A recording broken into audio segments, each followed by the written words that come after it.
الشيطان الرجيم بسم الله الرحمن الرحيم قل أعوذ برب الناس ملك الناس إله الناس من شر الوسواس الخناس الذي يوسوس في صدور الناس من الجنة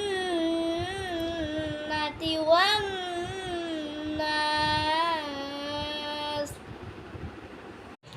আসসালামু আলাইকুম গাইস, সবাই কেমন আছেন? আজকে দ্বিতীয় রোজা। প্রথম রোজা সবার কেমন কাটলো সবাই জানাবেন। আজকের আবহাওয়াটা অনেক কুয়াশায় ঢাকা। আবহাওয়াটা খুব ভালো লাগছে, তাই না? আল্লাহ হাফেজ।